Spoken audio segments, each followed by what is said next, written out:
मन दो एक डाली में सुमन दो किस्मत जुदा है राजा हो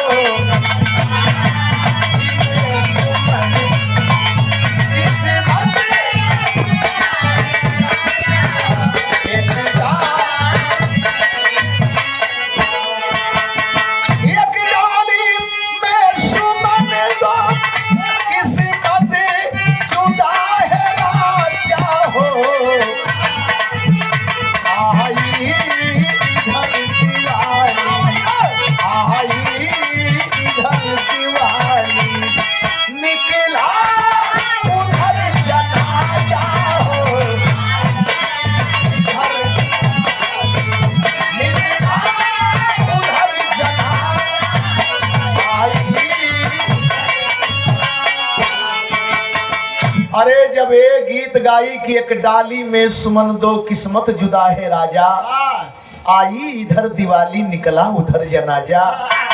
धर्मराज जी एक तरफ से खड़े हो गए, बोले नर्तकी इस गीत को बंद कर दे तो अच्छा है। सारी जनता कलश की इतना बढ़िया गीत गौलस, सरकार काहे के बंद कराओ तुम्हें, लेकिन सरकार बुझत रहले कि नर्तकी है गावत है कि एक परिवार का हम दोनों आदमी और एक आदमी का सब कुछ नाश हो गया और आज हम जश्न मनावत है। अगर हम एक में रही तो एक आदमी मर जात तो कुल आदमी मिल के राम राम सत्य बोली, लेकिन आज एक आदमी के मर गए के बाद हम जश्न मनावत है और एक आदमी हम गीत सुनत है। वो जान गए, बोले किसको बंद कर दे, कोई दूसरी गीत जानती है तो गा। परम माननीय माननीय हमारे गार्जियन श्रीमान संजय प्रधान जी ग्राम सभा सिंगथा की माटी से ये 200 रुपए पुरस्कार बहुत बहुत प्रणाम करते हैं, सादर सम्मान करते हैं। आप सबका जे सुत गल उनके कोट कोट प्रणाम करते हैं। ऐसा भव्य जगह और समय बहुत कम मिली। इतना समय में अब ही लोग बैठ के अब ही सोच में हुआ कि कुछ गवा ले लिया। मामूली बात, इतनी बड़ी व्यवस्था नहीं होती तो कुहेस बाहर निकलने के बाद अंदाजे कर मिलत है कि कौने पोजीशन में हो। लेकिन वाह, बधाई के पात्र हैं कन्या पक्ष और वर पक्ष दोनों तरफ से बहुत बहुत प्रणाम करते हैं। सरकी गीत गाती है, क्या गाई?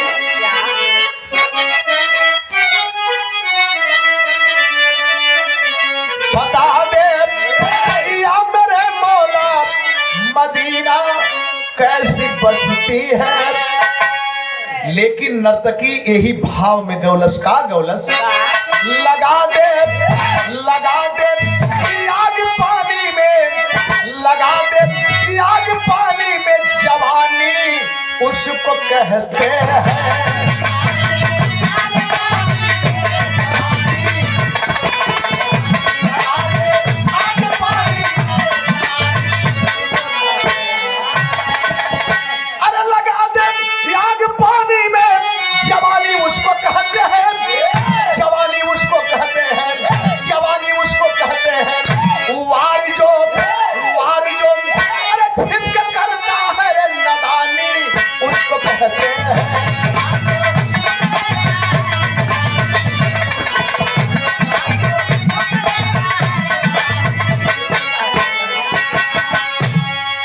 सरैया मतलबी भैया सरैया, अब वहीं से जाके एड्रेस बतौला, बड़ा प्यार। और मैंने बताया ना कि ठीक रस पर भाव पर आप इनाम लेके चलत हुए।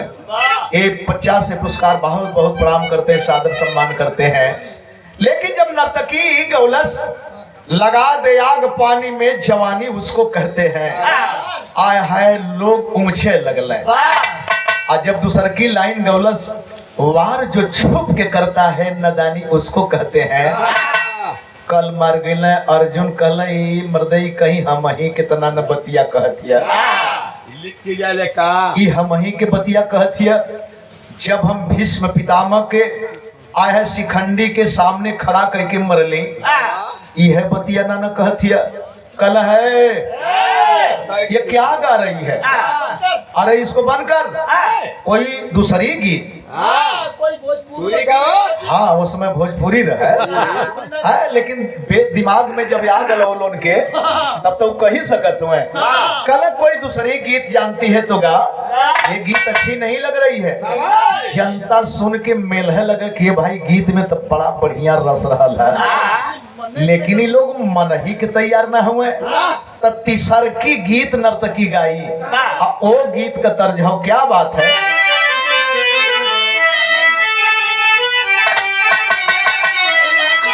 हर मैंने सुना है मैं खाने का, अब वहीं से सिपाही चल रहा, क्या बात है। और सच्चाई है कि बहुत बड़ी जिम्मेवारी है, मामूली बात है, बहुत बड़ी जिम्मेवारी। आप दोनों बार हम चलिए हम जानते हैं कि आप वहीं कहली हम कि आप भले न रहे, लेकिन हम कलाकार कभी लाइन छोड़ करके अपना काम नहीं करते, क्योंकि यहाँ पर सारे लोग बारात के लोग हों, घरात के लोग हों, क्षेत्र के लोग हों, सारे लोग सम्मानित हैं और विरह के प्रेमी हैं। हम कलाकारों के शुभचिंतक हैं। 1000 रुपये का पुरस्कार परम आदरणीय माननीय हमारे गार्जियन आप श्रीमान सिपाही जी के द्वारा एक बार मलिकार के नाम पर, सिपाही जी के नाम पर, देश प्रेम के नाम पर जोरदार ताली बजा के स्वागत करते हैं। और आज के हमारे गार्जियन भी हैं, तो तीसर की गीत गाती है, क्या गाई। अरे मैंने सुना है मैं खाने का, अरे नाम बदलने वाला है, खोल के बोतल रख दे सामने, जा बदल दे वाला है।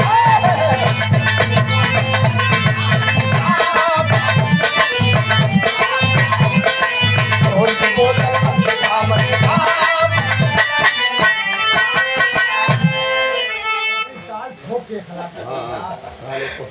एकदम एकदम जरूरत यही पर हो जाए।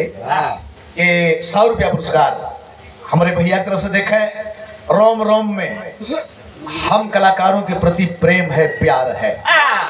आते समय कुछ न कुछ उद्गार, जो हमारी पहचान है, हम लोगों की जो पहचान है कलाकारों की, सबसे बड़ी खुशी है कि हमारे क्षेत्र में 2-3 कलाकार जो पैदा भेल गए, आप लोगों के ये मैं अहम भूमिका। बाबूलाल भैया कहीं बाहर जाते हैं हम लोग, तो गांव का नाम भले न जाने, लेकिन एक बार नाम ले लेला लोग तो कहीं न कहीं सम्मान जरूर मिलेला। अब हाल में एक आदमी का लखनऊ चौराहे पर मोटरसाइकिल पकड़ा गई, अब पकड़े वाला वो टीम में एक आदमी ये हरे के कहाँ घर है, गाजीपुर में, कल की गाजीपुर में सदियाबाद थाने में, कल की नंदलाल रवि को जानते हो, कल हाँ साहब हमारे बगलिया कौन करे, अच्छा जाओ वास्ते से जाओ, निकल जाओ। बड़ा प्यार है, ये खुशी होले कि हमार का कमाई ये कुल हो। बहुत बहुत प्रणाम करते भाई के, क्योंकि हमसे छोटा यहाँ कोई होबे न करे। जे देला ओकर हाथ ऊपर होला, लेने वाले का हाथ नीचे। लेकिन हे जई नर्तकी क्या गाई, अरे बड़े बड़े जोधा सन्यासी, बड़े बड़े जोधा सन्यासी, अरे औरत से ही हारे, औरत का ही रूप पकड़ कर दुश्मन को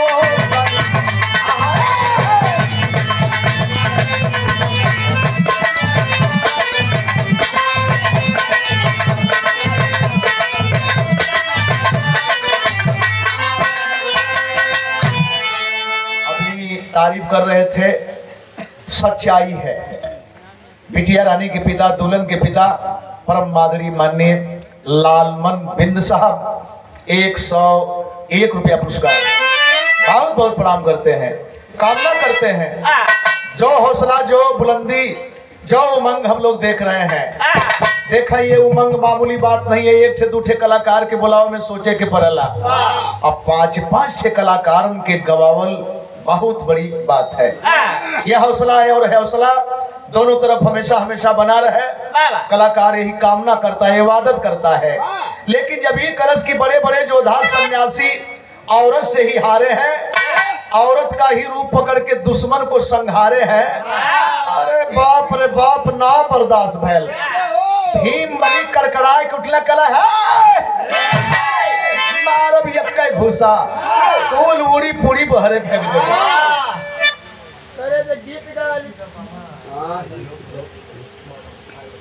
बिटिया रानी के मामा, दुल्हन के मामा, परम मादरी माननीय आप श्रीमान आनंद बाबू ये 500 रुपये पुरस्कार बहुत बहुत प्रणाम करते हैं। बड़ा अनमोल, बड़ा प्यारा, बड़ा पवित्र रिश्ता मामा का होला। पहला निमंत्रण न्योरे में जाला, चाहे हर से चाहे वो हर से, लेकिन हुआ क्या? ला ला ला ला रे ला रे ला रे ला ला ला रे ला ला ला रे ला रे ला रे ला ला ला रे।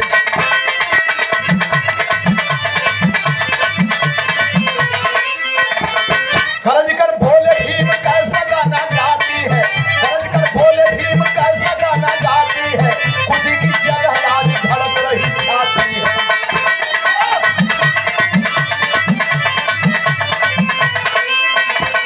मेरे ही बल पर, मेरे ही बल पर,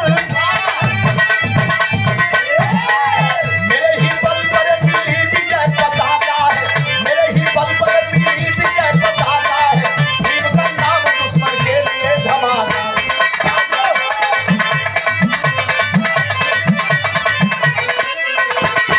300 वीर अपने जैसे मार डाला मैं, 300 वीर अपने जैसे मार डाला मैं, बहाया मरुभूमि में फूलों वाला नाला मैं।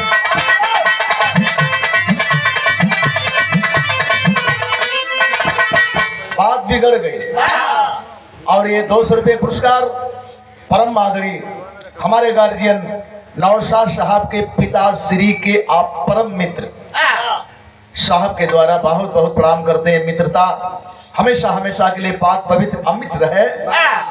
आप सारे लोग का सादर सम्मान करते हैं। काला कह रहा हमके महीना मारत यही 300 लोगन के हम मरली, एक आदमी के हम मरली अगर साड़ी पहन के द्रौपदी के भेष में तो के मौका मिल गल महीना मारे का। 100 भाई कलिंग, 100 भाई कीचक, 100 भाई कौरवों को मारने का दावेदार अगर है तो किसी एक भीम का जाता है। एगो बात कहला तनी सब पूरब बढ़ चले आयल हुए रंजीत भैया, क्या बात है?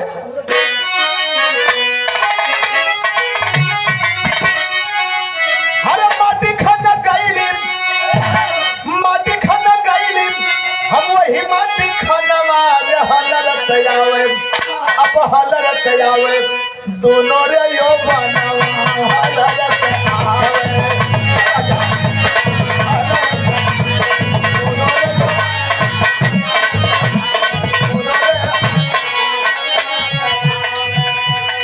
अरे कहे गुस्सा में चूर भीम अब बोले यही दुनिया रे हमें लजवावे, हमें लजवावे हाई उड़हरी ठगिया हमें लजवावे।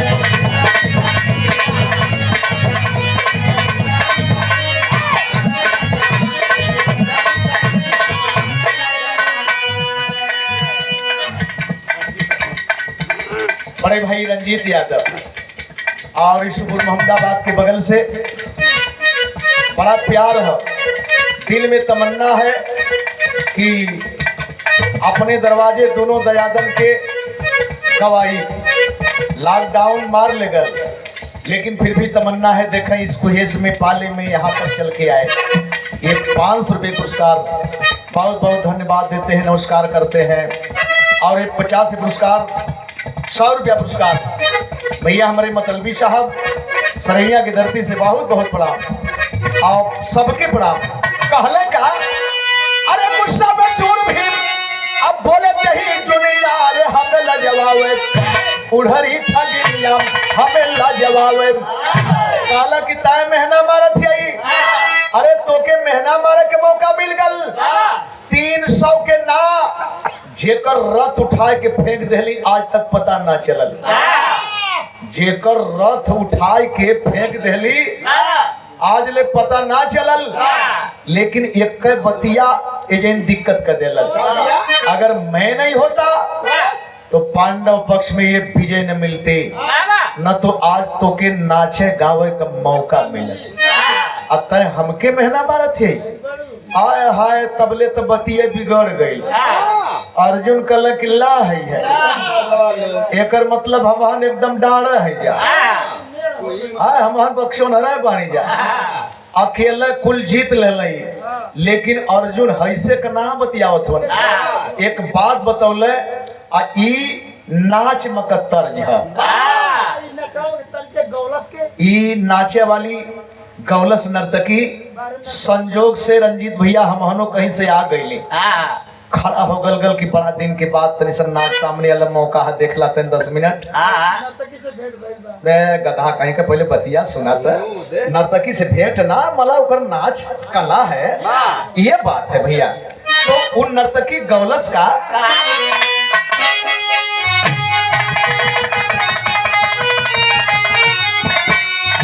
हर प्रिया कला कतवा विद्यावरवा बनारस अरे सुध गला भसुरु मचान पे हम बिताई गईली एक बीड़ा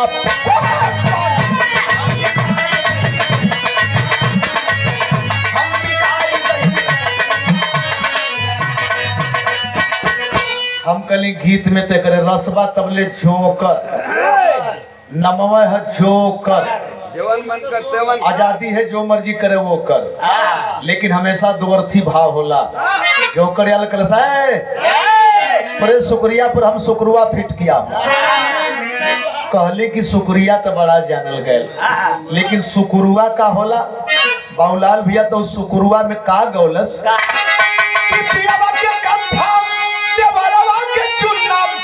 अरे तोरे भसुरु के जरदार खिलाई के तोह के लूट ले सोपाड़ा खाई के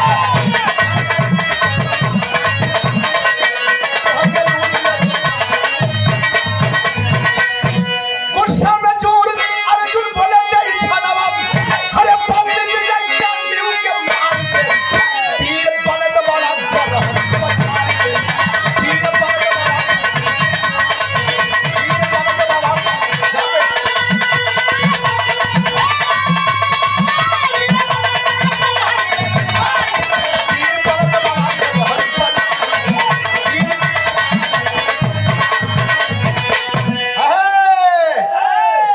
भीषम द्रोणाचार्य पुजारी अरे यंगराज जसना कोई धनुषाधारी कोई धनुषा यंगराज जसना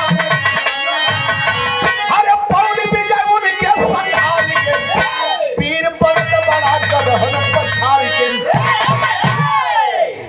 चक्रव्यूह जब गुरु द्रोणाचार्य रचे एक दिन तो ना रहली लेकिन बेटा अभिमन्यु के गंवा देहला बहादुर बनत हुआ वो दिन काहे न रथ उठा के फेंकला काहे न रथ उठा के फेंकला तब 10,000 के एक साथे में पितामह काटे आ ओ पितामह के मारे वाला हम यंगराज कर जैसा कोई बहादुर नहीं यंगराज कर्ण भाला लगा करके छाती पर आपको कुरुक्षेत्र के मैदान में नचा रहा था कहां बहादुरी गई लहल अगर मैं अंगराज को नहीं मारता तो क्या पता कि लड़ाई आज बंद होती आया है जब ये बात भीम सुन ले तो भीम एक और भैल कल की सही कहा था यंगराज कर्ण हमके क्षमादान कर देहलस अब ओके मारा वाला अर्जुन है अर्जुन बकत गए कि जा हो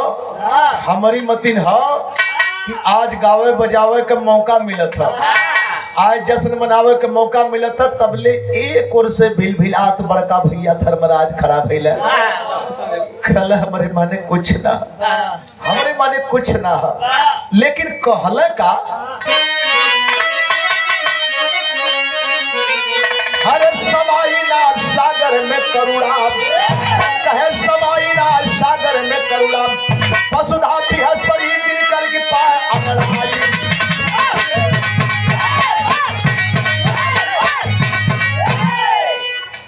ये पुनः 500 रुपए पुरस्कार जब जब फोन आयल हुई पिताजी का यादाश्त जरूर सामने पटल पर आप रख ले हुई बहुत बड़ी मदद और बड़ा मशहूर रहले वो पीरियड में और वही खानदान वही बाप का बेटा क्या प्यार है क्या स्नेह है देखें हर दिल के धड़कन के हर लोग जानला, लेकिन क्या भाव है आपके अंदर, वही तरह का दौड़त रह गए नंगे पाँव, यहाँ से लेके वहां तक, यहाँ से लेके वहां तक।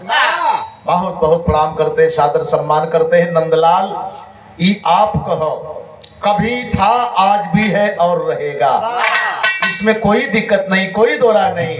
जब जब आप फोन कैले हुई तो ये बात जरूर कहले हुई है, मामा, जब मामा भाव आगल तो वो यादाश्त ताजी हो गई कि चले रास्ता, तो मजाक करत सब आदमी पूछ जाए कि नहीं है फलाने का एक का आवत था, क्या भाव था।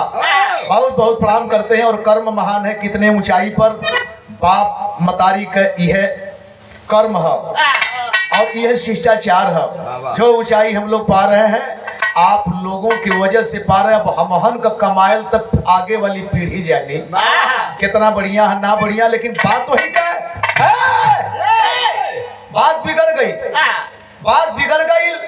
आखिरकार जब ये कहला के रे हमके लोग भुला गईला, बोले युधिष्ठिर, ऐ भाई सरिता भूली समंदर को, बतलाओ भाई क्या मालूम आदि का स्वाद बंदर को। जब यक्ष सभी को मुआ दिया, तब कहाँ गई बिरताई थी, अरे बल से बुद्धि बलवान हो तो मैंने ही जान बचाई थी। याद है, ये 10-10 हजार के काटे, आई रथ उठाए आसमान में फेंके, और हम जहिया चिल्लू भर पानी के लिए आप लोग जमीन पकड़ लिए थे, मैं बहुत बड़ी गलती कर गया। यक्ष के सवाल का जवाब देकर के आप लोगों को बचा लिया। आप लोग को नहीं बचाता तो आज नहीं झगड़ा होत, न मेहनत सुने का हमके मौका मिला। अर्जुन भीम दोनों आदमी एक और हो गए कि भैया सही कहते हैं, हमन खूब बहादुर है, लेकिन दिमाग का कमजोर है।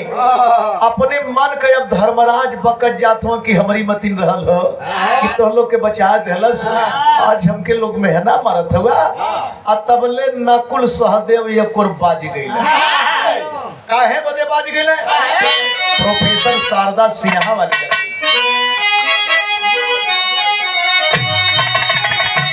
आगे के बिरहा में उछाल वाले स्वर्गीय हमरे राम चा, अरे लहुरी को तिनिया मरलस, लहुरी को तिनिया मरलस, अतनवा का पतिया रोई रोई, लिखवावे राजा पतिया रोई रोई।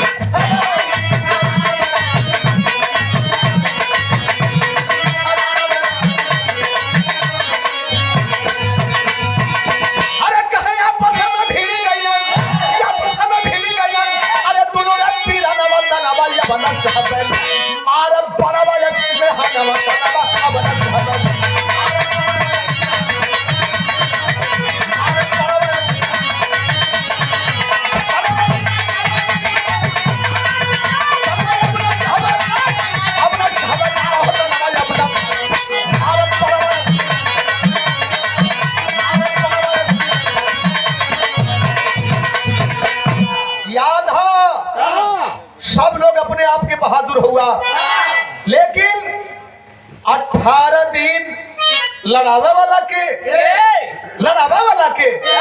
दादा भी सब द्रोणाचार्य पुजारी, दादा भी सब द्रोणाचार्य पुजारी, एक से एक सब कोई रहल धनुषधारी।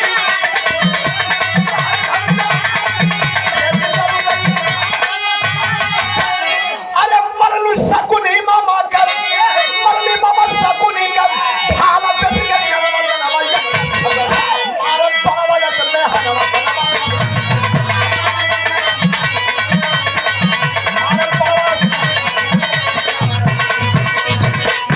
इतना दूर तक लड़ावे वाला मामा शकुनिया सब बाण बरसावे, गदा बरसावे, लेकिन मामा शकुनी असली झगड़ा का जर ओके मारा वाला हम। अगर हम ना मरले होती तो का लड़ाई बंद हो। अश्वस्थामा, कुलगुरु कृपाचार्य, कृतवर्मा, अभी 3 ऐसे महारथी थे कौरव पक्ष में, लड़ाई पता नहीं किस मोड़ पर जाती। लोग कहला कि सही कहत, सही कहत में सब आए है। शकुनी मामा झगड़ा की जड़ के समाप्त करे वाला यही आदमी। अब तबले भगवान कृष्ण आ गई। का हो भाई यही जन से सिपाही जी बिरहा मुड़े जाते का बात या लोग ना बता पावत हुन, कुछ लोग बता देना कि प्रभु ऐसन ऐसन बात है।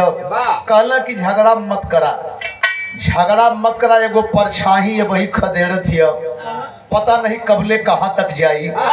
एक काम करा, तोहर ही परिवार का एगो लड़का जौने के बीच में जेकर नाम हो बर्बरीक, और जानते हैं बर्बरीक किसी और का बेटा नहीं था महेंद्र भैया, बर्बरी के ही परिवार का बेटा रहल।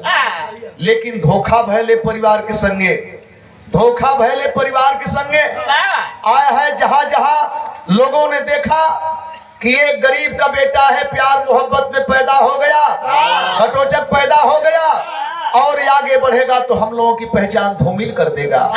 तो आगे जब हम लोगों की पहचान धूमिल होगी तो इसके पीछे खड़े लोग अपने आप को पहचान जाएंगे, और जब पहचान जाएंगे तो पांडव माने कुछ रह भी नहीं जाएगा। धोखा कर गल, कला की शिखर पर टांगल हो काट के, आज अंतिम दिन हो और चला वही जनी फैसला हो जाई। आज जब वहां लोग लेकर के गए हैं तो पूछ पड़े कि रे बेटा अब तो तुमको आज दुनिया छोड़ना ही है। यही से कबहू एक ठे बिरहा गाई कि केतु का सर कटाला रण में, केतु का सर कटाला रण में, गणपत मेघनाथ बर्बरिक राहु थे आला। गणपत मेघनाथ बर्बरिक राहु थे आला, केतु का सर कटाला रण में। ई कुल मौर काटल गयल हो, और कटले के बाद भी बकरा के तरह डिड़ियाल हो। यही के केहू केहू गावल के खा गई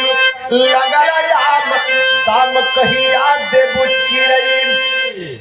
बाबूलाल भैया जमाने का गीत है, कबहू धूमिल ना भइल, और जवन गीत ये माटी कहीं वही के छाट के शोध बदे भेजल गई। जब हाई कुल निकलत है 4 दिन वाली बोला भाव का तोहरे लीची कहो,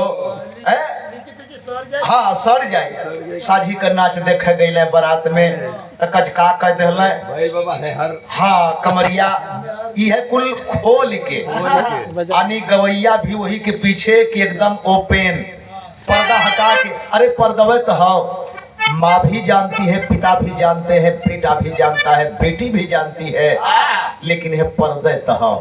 बिरहा के हमन वो मुकाम पर पहुंचावल गए कि ताकि जमाना ये कहे कि बिरहा की सादगी क्या है। लेकिन हेजैन मौर कहलस का सफल भइल रजनीत जीत काधा के भइल।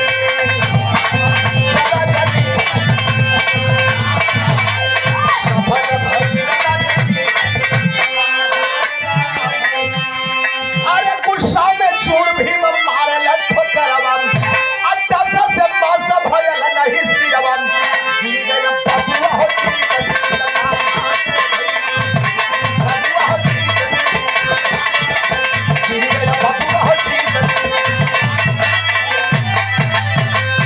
आय हाय गोसियाय के जब ही कलश की सफल भइल राजनीत जीत काधा का भइली। अरे हम तो यह देखली कि कहीं तलवार चलौले, कहीं धनुष बाण चलौले, कहीं गदा चलौले, कहीं चक्र चलौले, कहीं दिमाग चलौले, और इनके दिमाग के बल पर सारथी बने और विजय पताका पांडव के पक्ष में आई।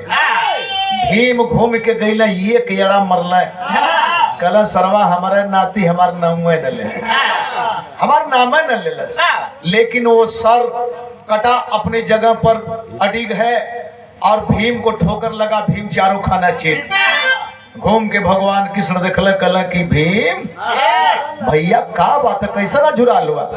कल धोतिया में गोड़वा फंस गल, कल या भई अझुरैबा, अझुरा तो बहुत बड़हर हो, कुल जानी अझुरैबा। कल की प्रभु ये अझुरा खत्म कैसे होई। कल एक ठे काम करा, एगो काम करा। कहले का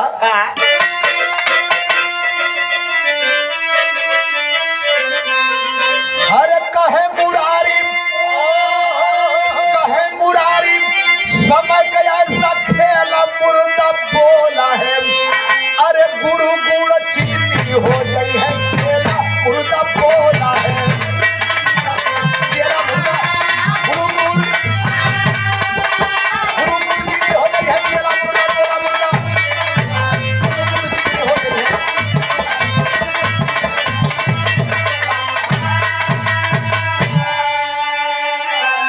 समय बलवान है, कब के कौने मोड़ पर खड़ा कर दे।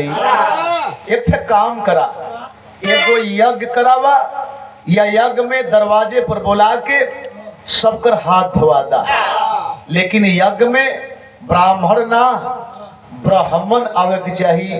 इंद्रजीत भैया, ब्राह्मण और ब्राह्मण में बहुत अंतर है।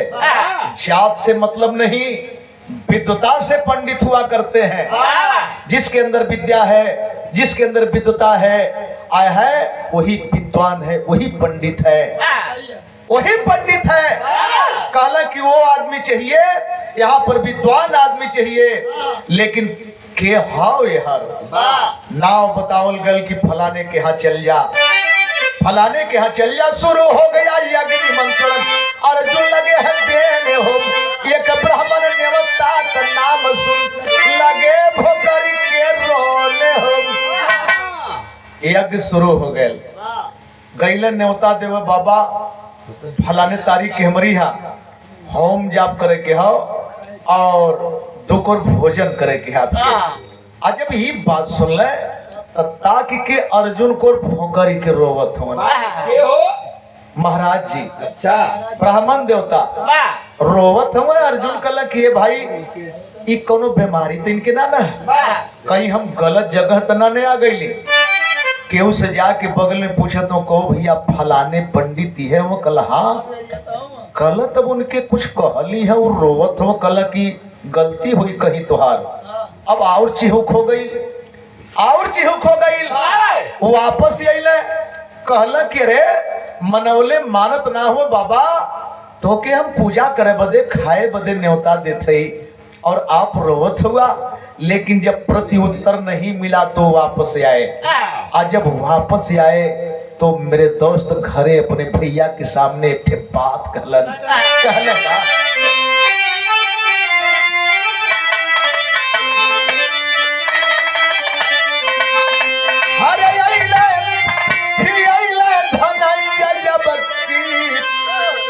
अपनी भवन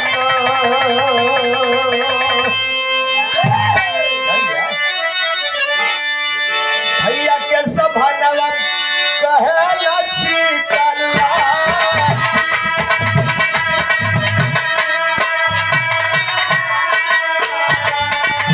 माधो कई देवा भैया हमारी नगरिया।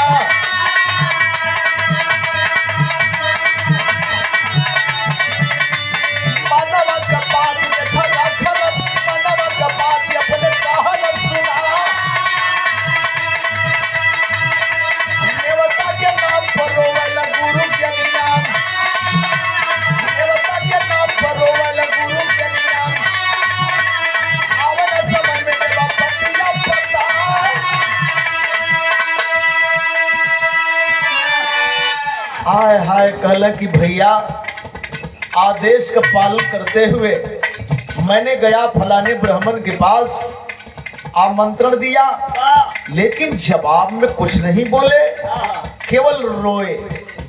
एक मतलब का है हमारे समझ में ना। बड़ा लोगों से पता कैली, लोग बतौल कि नाना पागल नहीं है, कोई बीमारी भी नहीं है, लेकिन कहीं न कहीं आपकी कोई कमी है। इतना सुनत बड़ा का भैया रोबल लगल, इतना सुनत धर्मराज रोबल लगल, अखिला से अपने होया सुबह पहाड़।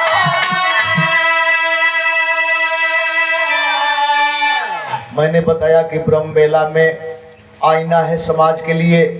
आज जब इतना बात बड़का भैया सुन ले, अरे बाप रे बाप, आपन धोती अपने मुहे पर लगौले, हचक हचक रोत हवन। अर्जुन कहले अरे ई कोनो बीमारी तो ना न। महाराज के कहली महाराज रोवत हो, भैया से बतावत है भैया रोवत हो।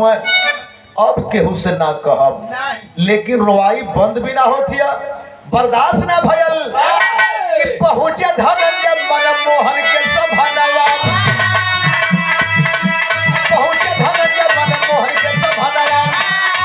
अब सगन हवलिया के कहना सुना, सगन हवलिया के कहना सुना। हवा सरदार के पीता पर बोले नीतवा, अब रोवल कन्हैया अपने सुआ।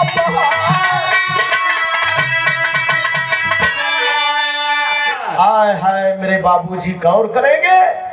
ना बर्दाश्त भयल, भाग करके भगवान के पास पहुंचे, बोले प्रभु हम अपन गलती पकड़ ना पावत है, का हमसे गलती होती है।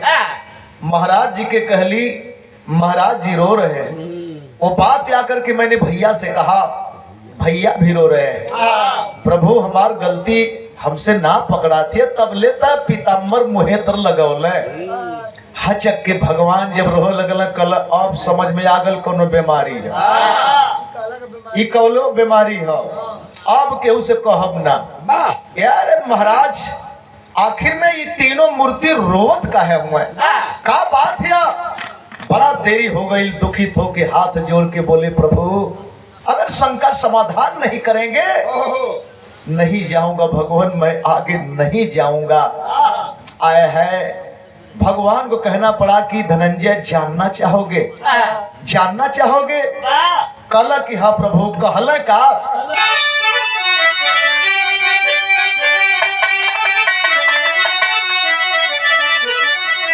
हरे कहे मुरारी, कहे मुरारी अर्जुन के समानवा दे घरी, पहले रोवे ककरा नवा बतावा ये हरी।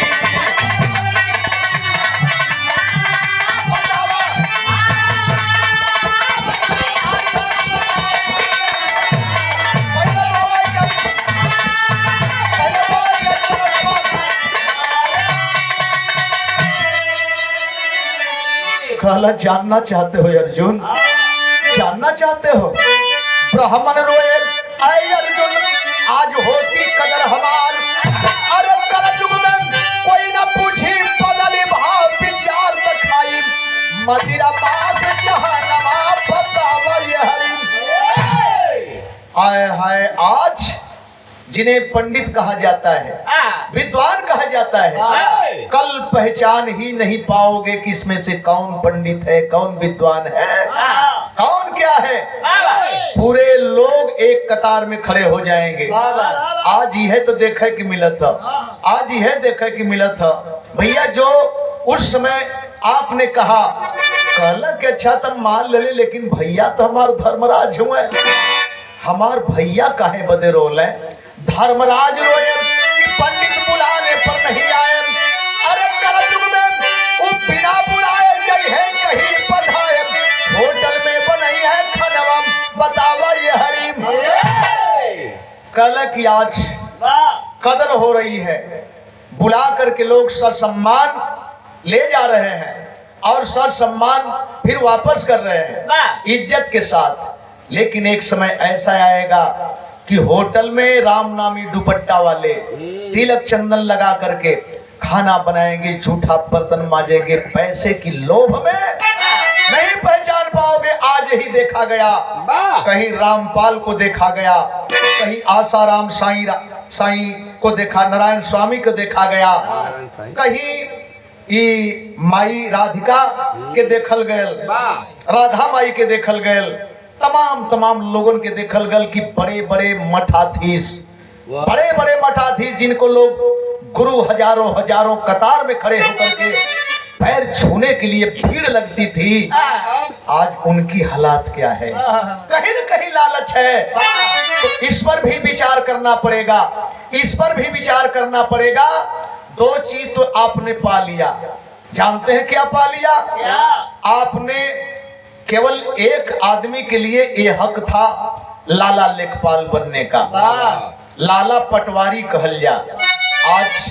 आज सारे लोग लेखपाल बन रहे हैं। एक अधिकार और मिला जो केवल एक जात बिरादरी के लिए निहित था और ये सफाई कर्मी, लेकिन आज ये सारे लोग सफाई कर्मचारी नहीं राज कर्मचारी बनने। एक चीज और चाहिए, मंदिर बने, मस्जिद बने, लेकिन उस मंदिर पर हमारा भी अधिकार होना चाहिए। जितेंद्र भैया का भी परिवार बैठेगा, नंदलाल रवि का भी परिवार बैठेगा, ना कि व्यक्तिगत केवल एक आदमी का परिवार बैठेगा, क्योंकि पूजा पाठ हम भी करते हैं, भगवान हमारे भी हैं, भगवान आपके भी हैं। अगर भगवान आपके कहीं अलग होते तो मैं आपसे सवाल नहीं करता, लेकिन मैं जानता हूं कि भगवान अलग अलग बिरादरी के, अलग अलग जात के नहीं हैं। भगवान सबके एक हैं, बांटने वाले तो हम हैं, बांटने वाले तो हम आप हैं। यहाँ पर कहना कि प्रभु यो मान ले, लेकिन लीलाधर आप तो यंतरयामी है। कल हाँ जानते हो मैं क्यों रोया? मैं रोया कि आज कीर्तन में होती भीड़ है भारी। अरे कलयुग में गांजा शराब पर जुटी है नर और नारी, सुरती पर जाई रतनवा पतावाई।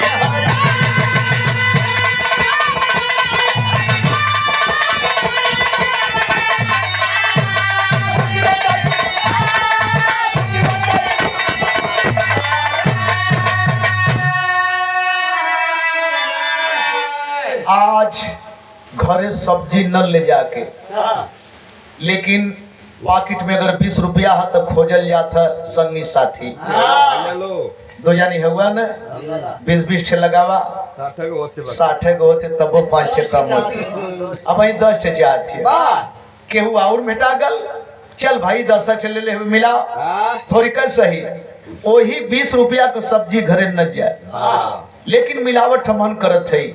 तो सबसे बड़ी बात है शिक्षा जरूरी है।